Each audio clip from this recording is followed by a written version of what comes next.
नमस्कार सभी विद्यार्थियों का एक बार फिर से मेरे YouTube channel Jagroop Singh geography में।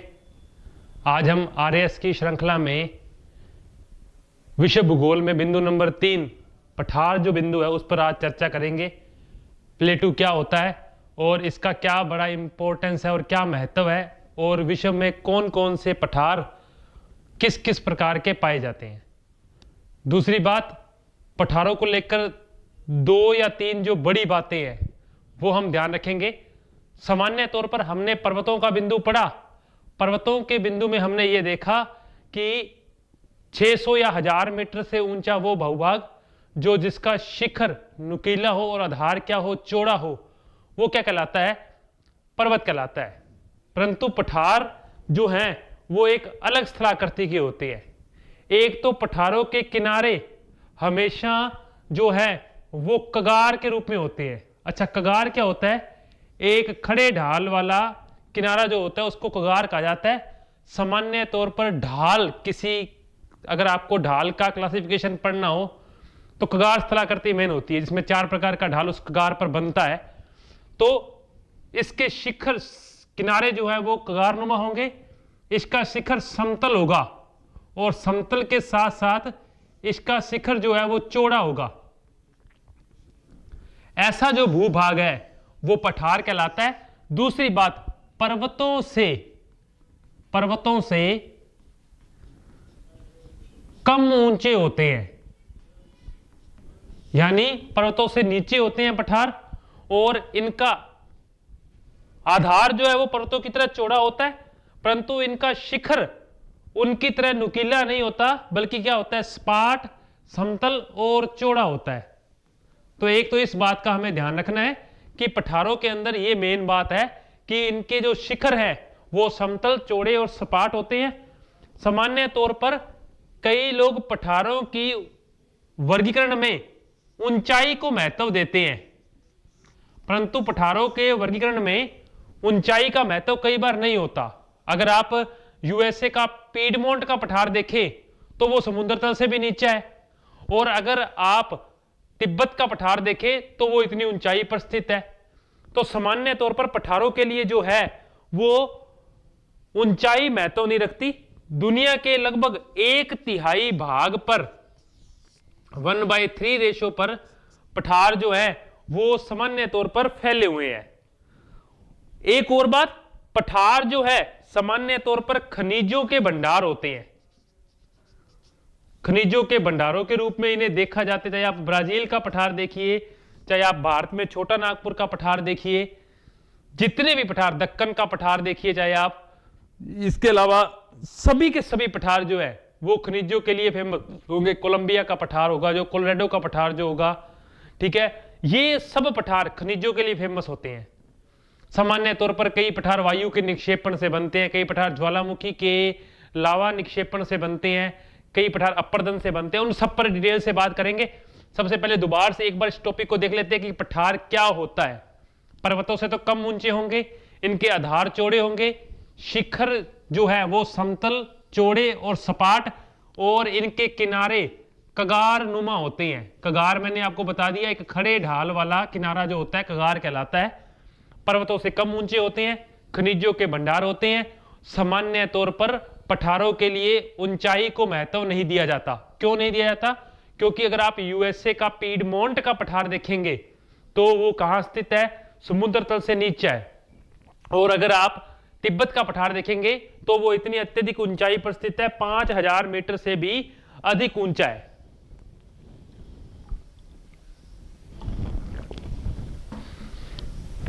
चलिए इसके बाद देखते हैं पठारों का वर्गीकरण कि क्लासिफिकेशन कैसा है प्लेटू रीजन का।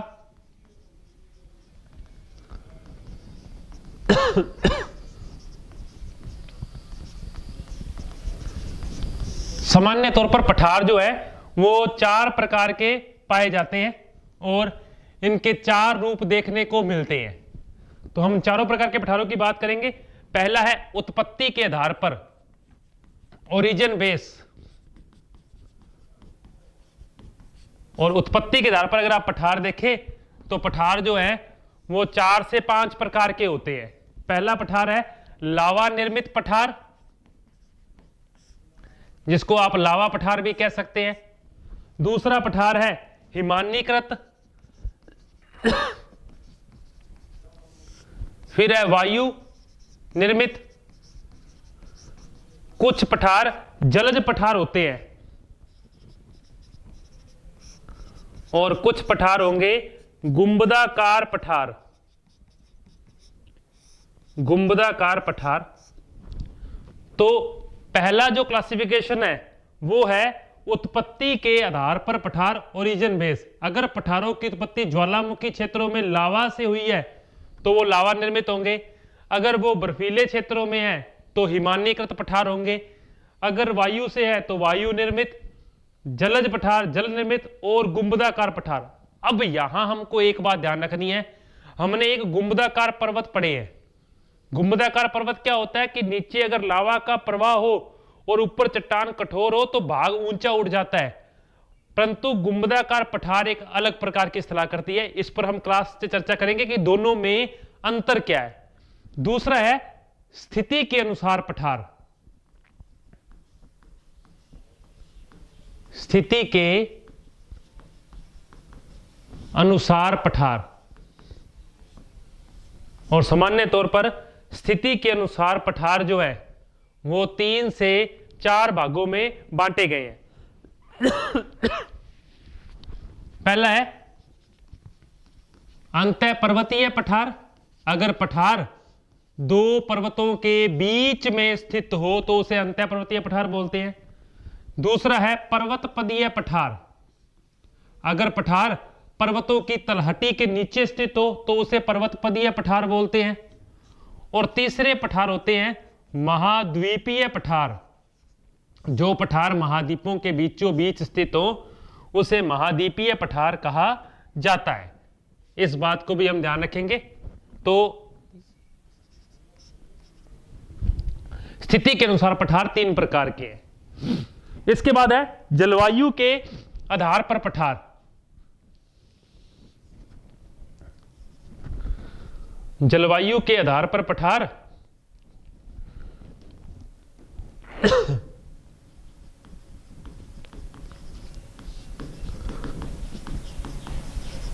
और जलवायु के आधार पर पठार कितने प्रकार के हैं? 3 प्रकार के होते हैं।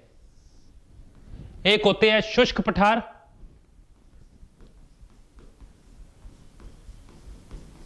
बिल्कुल अगर पठार आर्द्रता के, जहां आर्द्रता की मात्रा कम हो ऐसे पठार शुष्क पठार कहलाते हैं। दूसरे होते हैं आर्द्र पठार। जिन पठारों में आर्द्रता की मात्रा ज्यादा हो, जैसे आप मेघालय चेरापूंजी का जो पठार देखेंगे, शिलोंग का पठार, वो एक ऐसा ही पठार है। अब एक पठार होता है हिम मंडित पठार। देखिए दोनों चीजें अलग अलग है। एक है हिमानीकृत पठार और एक है हिम मंडित पठार। दोनों अलग अलग है। ये जलवायु के आधार पर है। जो एरिया सदैव बर्फ से जमा रहते हैं उन्हें क्या बोलते हैं? हिम मंडित पठार कहते हैं। परंतु हिमानी की प्रक्रिया से बनने वाले पठार कौन से होते हैं? हिमानीकृत पठार होते हैं। दोनों में अंतर है, दोनों को हम डिटेल से एक्सप्लेन करेंगे। और अंतिम जो हमारे लिए सबसे इंपॉर्टेंट चीज है वो है विकास की अवस्था के आधार पर पठार। और विकास की अवस्था के आधार पर पठार कितने प्रकार के हैं? 4 प्रकार के। उसके डेवलपमेंट की स्टेज कैसी है? अगर पठार युवावस्था में है तो युवा पठार, युवावस्था पठार, या इसको बोला जाता है तरुण पठार, या इसको बोला जाता है नवीन पठार। तो पहला पठार युवा अवस्था का पठार है, इसको हम ध्यान रखेंगे। दूसरे पठार होते हैं प्रौढ़ पठार, मैच्योर स्टेज वाले, मैच्योर। तीसरे होंगे जीर्ण या वृद्ध पठार, ओल्ड स्टेज के पठार, यानी ये यंग के, ये मैच्योर के, ये ओल्ड के। एक होते हैं पुनर्युवित पठार। पुनर्युवित पठार यानी जो पठार अपर्दन का चक्कर पूरा कर चुके हैं परंतु पुनः किसी भूगर्भिक क्रिया के कारण या भूगर्भिक हलचल के कारण पुनः वहां से क्या आ चुकी हैं? उत्थान की प्रक्रिया के बाद बाहर आ चुके हैं। जैसे भारत में रांची का पठार इसका सबसे बड़ा उदाहरण है, जो कि 3 बार अपना अपर्दन चक्कर लगभग पूरा कर चुका है और फिर जो है वो वहां का भूभाग ऊपर उठ जाता है। कुछ ये पठारों का क्लासिफिकेशन है। दोबारा से हम एक बार इसको देख लेते हैं। प्लेटो का क्लासिफिकेशन पहले 4 प्रकार के: उत्पत्ति, स्थिति, जलवायु और विकास की अवस्था। उत्पत्ति किस कारक से हुई है, यहां कारक मेन फैक्टर है। क्या कारक है, उसका रीजन क्या है। अगर वो ज्वालामुखी क्षेत्रों में लावा से बना है तो लावा पठार, अगर बर्फ से बना है तो हिमानीकृत पठार, वायु से बना है तो वायु निर्मित पठार, जल और एक छिछले समुद्र की प्रक्रिया होती है जलज पठार, और एक गुंबदाकार पठार। स्थिति के अनुसार पर पर्वतों के बीच में स्थित है तो अंतः पर्वतीय, पर्वत की तलहटी में है तो पर्वत पदीय, और महाद्वीपों के अंदर है तो महाद्वीपीय। जलवायु के आधार पर अगर शुष्क एरिया में है तो शुष्क पठार, अगर अत्यधिक वर्षा और आर्द्रता की मात्रा ज्यादा है तो आर्द्र पठार, और सदैव बर्फ से ढका रहता है तो हिम मंडित पठार। विकास की अवस्था में कुछ पठार नवीन है, अभी बने हैं तो युवा अवस्था है उन पर, कुछ पठार प्रौढ़ है, मैच्योर स्टेज के हैं, मिडिल स्टेज में है, कुछ बिल्कुल लास्ट स्टेज में है, ओल्ड अवस्था में है, और एक है पुनर्युर्वित जो अपना अपर्दन चक्कर पूरा करने के बाद पुनः उत्थान की प्रक्रिया में बाहर आ जाते हैं, उसे पुनर्युर्वित पठार कहते हैं। तो इन सब पर आप डिटेल से बात करते हैं एग्जाम्पल सहित। तो पहले हम उत्पत्ति के आधार पर पठार देखते हैं। हम एक एक चीज को समझते हुए चलेंगे।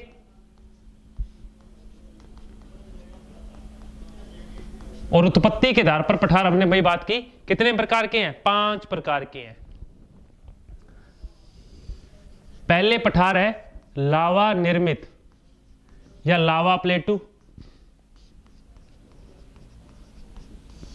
चलिए, अब इसके अंदर क्या चीज है कि ज्वालामुखी से निकलने वाले लावा के जमाव से,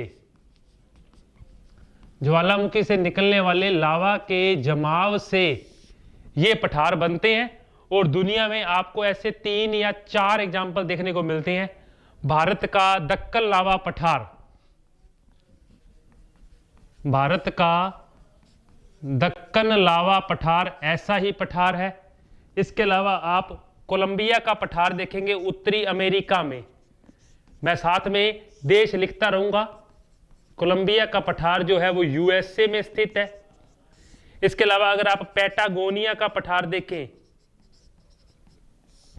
पैटागोनिया का पठार जो कहां स्थित है, अर्जेंटीना में स्थित है, यह भी ऐसा ही उदाहरण है। ब्राजील का पठार ब्राजील में है, और इसी के साथ है आइसलैंड का पठार।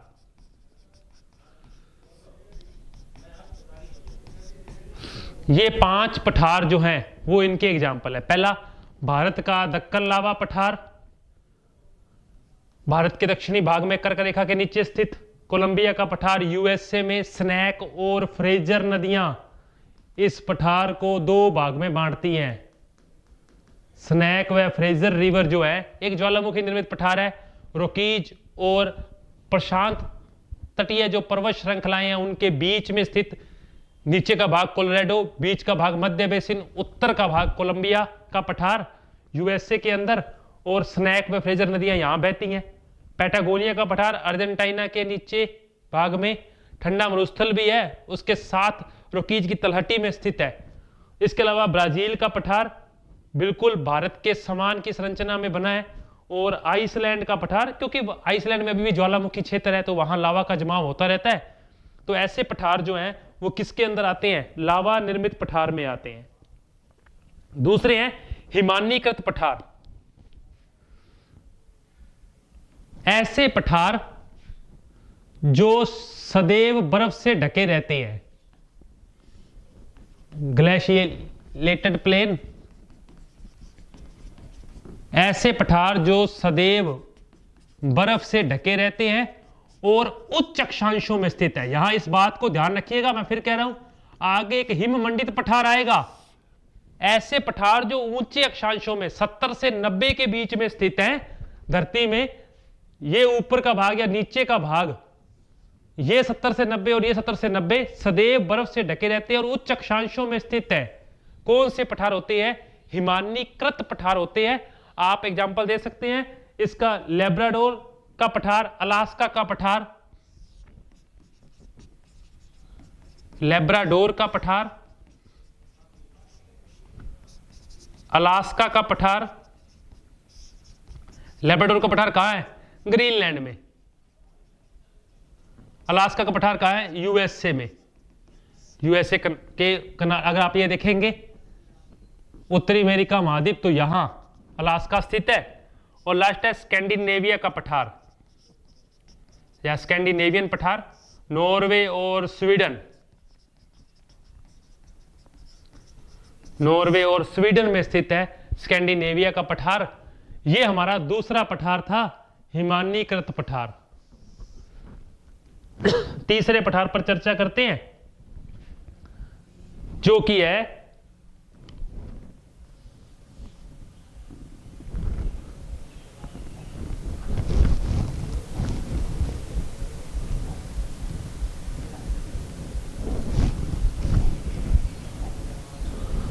तीसरे पठार पर चर्चा करते हैं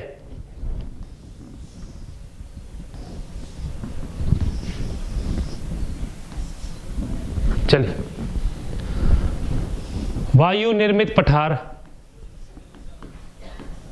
एओलिन प्लेटू बहुत ही कम देखने को मिलते हैं दुनिया में। वायु निर्मित पठार एओलिन प्लेटू क्या होते हैं कि पवनों द्वारा उड़ाकर लाई गई मिट्टी के निक्षेपण से, पवनों द्वारा उड़ाकर लाई गई मिट्टी के निक्षेपण से बनते हैं। पाकिस्तान का पोतवार पठार और चीन का लोएस पठार, ये सब जो है वायु निर्मित पठार होते हैं।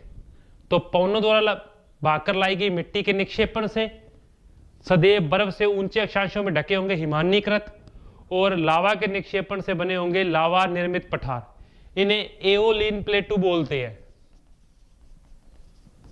एओलिन प्लेटू। इन्हें ग्लेशिएटेड और इन्हें लावा प्लेटू कहा जाता है। एक है जलज पठार। अब इस कंडीशन को आप समझेंगे। चौथे की बात कर रहा हूं। 4 नंबर पठार जो है वो है जलज पठार। भूसनती, जिन्हें की पर्वतों का पालना कहते हैं, जब एक छिछली भूसनती के किनारे पर, छिछली भूसनतियों के किनारे पर जो सागर बिल्कुल छिछले होते हैं, जहां जल और धरातल जो है वो मिल रहा होता है, उस एरिया के किनारों पर बनने वाले पठारों को जलज पठार कहा जाता है। ठीक है। भूसनतियों के अवसाद में आंतरिक हलचलों के कारण, भूसनतियों में जब अवसाद का जमाव होगा, इनमें आंतरिक हलचलों के कारण किनारे पर एक पठार का निर्माण होता है, जिसे जलज पठार कहा जाता है। तो एक बात याद रखेंगे, यहां भूसनती ऊपर उठती है, यहां भूसनती क्या उठती है?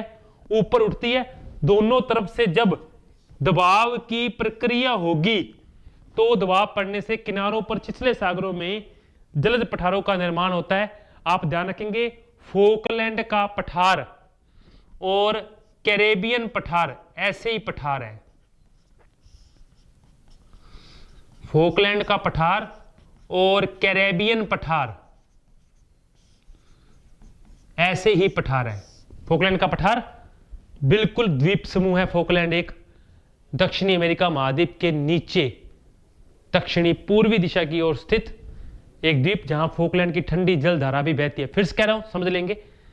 भूसनतियां जिन्हें पर्वतों का पालना कहते हैं, दोनों तरफ से दबाव की प्रक्रिया होती है, अवसाद बाहर आ जाते हैं, जो अवसादों का जमाव होता है, तो ऐसे पठारों से जलज पठारों का निर्माण होता है। तो इस बात को आप ध्यान रखेंगे। हिमानीकृत, लावा निर्मित वायु और जलज पठार क्या होते हैं? इन्हें बोलते हैं एक्वियस प्लेटू। एक्वियस प्लेटू। अंतिम जो पठार और 5वां जो पठार है वो हमारा है गुंबदाकार पठार या डोम शेप प्लेटू एक अलग प्रक्रिया में निर्मित होता है, गुंबदाकार पर्वत की तरह नहीं है।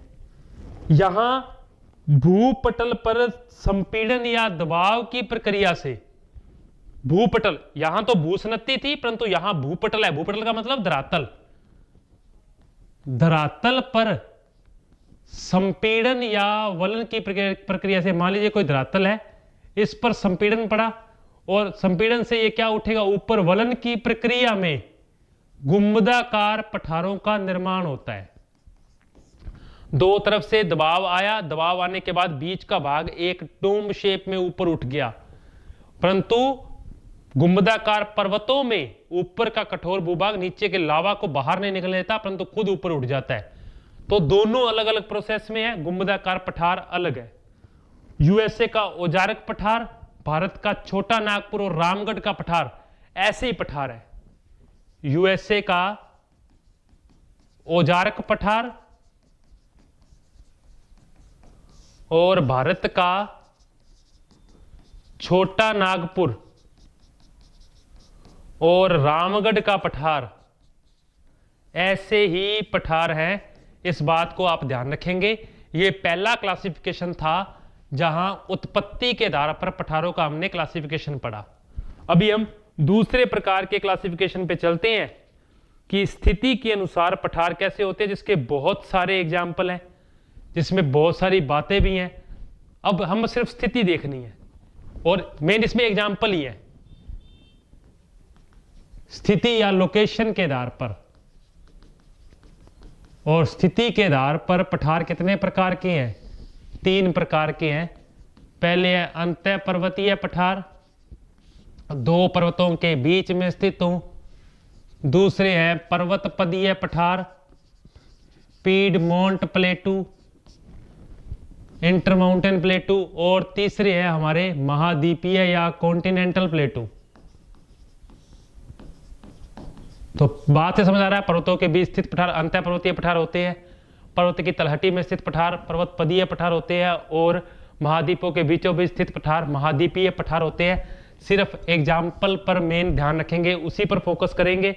चलिए, इसी प्रकार से ये एक जटिल संरचना में बनते हैं, इनकी संरचना जटिल होती है, कॉम्प्लेक्स होते हैं ये। जैसे हिमालयाज और कुनलुन के बीच स्थित है तिब्बत, हिमालय कुनलुन के बीच स्थित तिब्बत का पठार ऐसा ही पठार है। रॉकीज और कास्केड के बीच स्थित कोलंबिया, कोलंबिया का पठार एक ऐसा ही पठार है। इसी प्रकार रॉकीज और सेरा नेवादा, कोलोराडो का पठार, कोलोराडो का पठार एक ऐसे ही पठार है। इसी प्रकार कुनलुन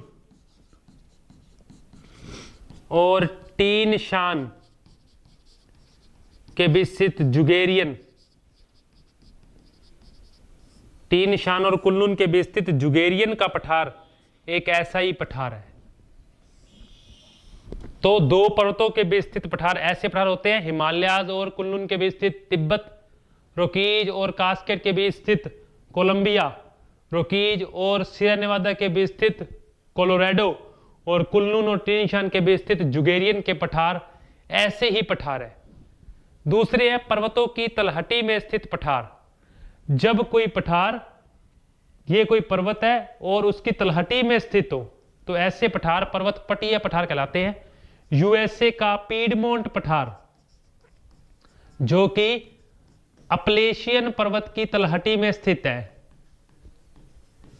जो कि अपलेशियन पर्वत की तलहटी में स्थित है, एक ऐसा ही पठार है। इस बात को आप ध्यान रखेंगे। इसके बाद में दूसरा जो है अर्जेंटीना का पैटागोनिया का पठार, अर्जेंटीना का पैटागोनिया का पठार भी ऐसा ही पठार है। भारत के अंदर हिमालय की तलहटी में स्थित शिलोंग या मेघालय का पठार, तलहटी में स्थित शिलोंग या मेघालय का पठार भी ऐसा ही पठार है। तो पर्वतों की तलहटी में स्थित पठार जो है वो कौन से पठार होते हैं? पर्वतपदीय पठार। बाकी आप जितने भी प्लेटू देखते हैं वो सब कौन से हैं?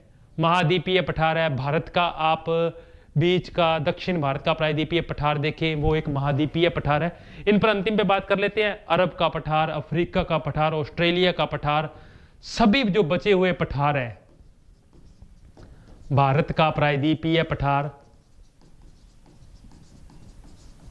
मंगोलिया के जो पठारी क्षेत्र है, पाकिस्तान का जो पठारी क्षेत्र है, अरब के जो पठार है, ऑस्ट्रेलिया के जो पठार है, ये सब पठार जो है महाद्वीपीय पठार है। ब्राजील का पठार आप देख लीजिए, सब के सब पठार जो है महाद्वीपीय पठार होते हैं, कॉन्टिनेंटल प्लेटू होते हैं। कुछ ज्यादा लंबी चौड़ी बात नहीं है। आर्द्र पठारों, शुष्क पठारों पर एक ही बिंदु पर उसी पेज पर चर्चा कर लेते हैं। जिन पठारों में आर्द्रता 50% से कम हो वो शुष्क पठार होते हैं। जिन पठारों में आर्द्रता 50% से ज्यादा हो वो आर्द्र पठार होते हैं। शिलोंग का पठार, शिलोंग का पठार, शिलोंग या मेघालय का पठार एक आर्द्र पठार का उदाहरण है। इसके अलावा शिलोंग के पठार के अलावा एक और पठार है, मालागासी। मालागासी का पठार ऐसा ही पठार है। इसके अलावा शुष्क पठार में आप गोबी का पठार देख सकते हैं, पाकिस्तान का पोतवार बेसिन देख सकते हैं, सभी के सभी शुष्क पठार हैं। परंतु हिम मंडित में ध्यान रखना है, पहले तो हम सिर्फ उच्च अक्षांशों की बात कर रहे थे। यहां किसी भी अक्षांश के अंदर बर्फीला जो क्षेत्र होता है, जो बर्फ से ढका होता है, वो कौन से पठार होते हैं? हिम मंडित पठार होते हैं। किसी भी अक्षांश में, चाहे वो उच्च में हो, चाहे वो मध्य अक्षांशों में हो, चाहे वो निम्न अक्षांशों में हो, बर्फ से ढके क्षेत्र सभी के सभी हिम मंडित पठारों में आते हैं। तिब्बत का पठार भी हिम मंडित पठार के अंदर ही आता है। ठीक है, तो इस बात को हम ध्यान से याद रखेंगे कि ये क्या होते हैं। अंतिम जो आपके लिए समझने वाला बिंदु है वो है विकास की अवस्था के आधार पर पठार, जो एक अलग सा कॉन्सेप्ट है। तो डेवलपमेंट की स्टेज के आधार पर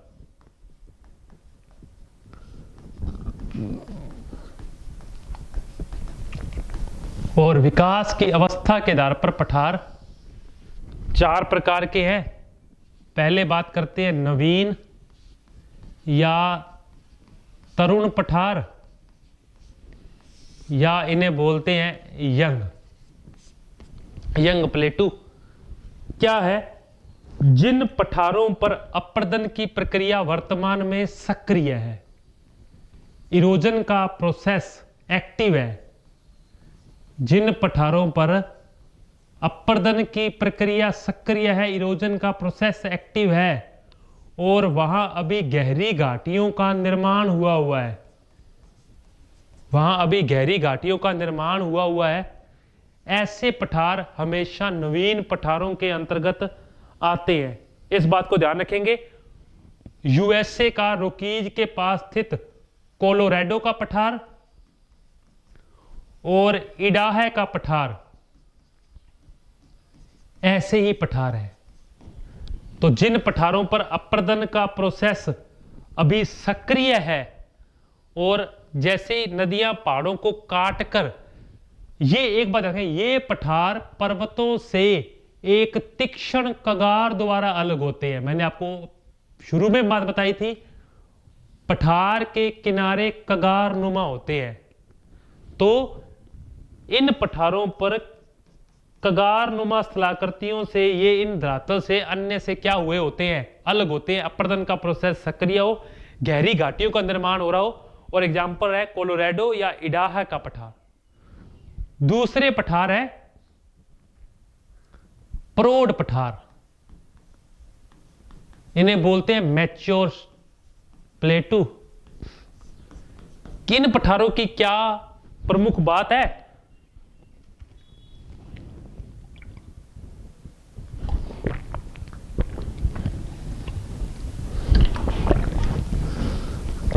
इन पठारों की सतह उबड़ खाबड़ और विषम धरातल वाली होगी, क्योंकि अभी इन पर बीज की अवस्था में है, अपरदन का प्रोसेस चल रहा है। इन पठारों की सतह उबड़ खाबड़ और विषम धरातल वाली होगी और इन पर गहरी घाटियां और कंदराएं या गुफाएं बनी होंगी। कंदराएं या गुफाएं बनी होंगी। ऐसे पठार प्रौढ़ पठार होते हैं। अपलेशियन का पठार ऐसा ही पठार है। अपलेशियन का पठार एक ऐसा ही पठार है कि बीज की अवस्था में है अभी। अंतिम पठार होते हैं जो अत्यधिक अपरदन की प्रक्रिया के बाद वृद्ध पठार या जीर्ण पठार। अपरदन की प्रक्रिया, वहां अपरदन की प्रक्रिया एक्टिव है, यहां बीज की अवस्था में है, उबड़ खाबड़ हुआ है धरातल। परंतु उबड़ खाबड़ धरातल के बाद जब अपरदन की प्रक्रिया पूरी हो जाए और उबड़ खाबड़ से धरातल की सतह क्या हो जाए, समतल हो जाए, इस पर छोटी मोटी पहाड़ियां यानी मोनेडेनोक दिखे, तो ऐसे पठार जीर्ण पठार होते हैं। अपरदन का प्रोसेस पूरा हो चुका है, बिल्कुल समतल धरातल में सामान्य तौर पर ये बदल चुके होते हैं और इनका धरातल का मिट्टी का कटाव या ऊपर का एरिया कट चुका होता है। छोटी मोटी पहाड़ियां इस पर बची रहती हैं। उन पहाड़ियों को मोनेडेनोक कहा जाता है। नदी के अपरदन की प्रोसेस की बात हो रही है, इस बात को आप ध्यान रखेंगे, ठीक है। और जो समतल मैदान का निर्माण होता है उसे पेनी प्लेन बोलते हैं। उसे क्या बोलते हैं? पेनी प्लेन बोलते हैं। भारत का मध्य रांची का पठार, भारत का मध्य रांची का पठार एक ऐसा ही पठार है। एक और बात सिर्फ बताने वाली बात है कि मैसा व बूटी दो प्रकार की स्थलाकृतियां होती हैं। मैसा व बूटी जीर्ण व वृद्ध पठार के लक्षण होते हैं। चलिए अंतिम पर बात करते हैं। जब कोई पठार इस अवस्था को पूरा कर चुका हो और पुनः किसी भूगर्भिक हलचल या भूगर्भिक प्रक्रिया से इस समतल धरातल में क्या हो जाए, उत्थान हो जाए और एक पठार नुमा स्थलाकृति बने, तो इसे पुनर्युर्वित पठार कहा जाता है। रांची का पाट प्रदेश, रांची का पाट पठार या पाट प्रदेश इसी प्रकार का एग्जाम्पल है कि अपरदन की प्रक्रिया के बाद उसमें पुनः उत्थान हो गया। यह हमारा पठारों का जो एक बिंदु था यह पूरा होता है। चलिए एक और एग्जाम्पल भी है इसके अंदर, मिसौरी का पठार। मिसौरी का पठार यूएसए, यह भी ऐसा ही पठार है। चलिए धन्यवाद। हमारा ये बिंदु जो है पूरा हुआ।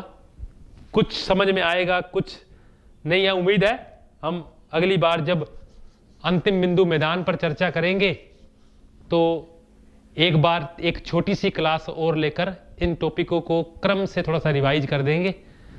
10-15 मिनट में मैं बोल के ही सारा बिंदु जो है आपको समझा दूंगा उस बार दोबारा से। ये एक टॉपिक हमारा पठारों का पूरा होता है। उम्मीद है आप इसे पसंद करेंगे। अगली कक्षा में हम फिर से जो है अगले बिंदु पर चर्चा करेंगे। तब तक के लिए धन्यवाद।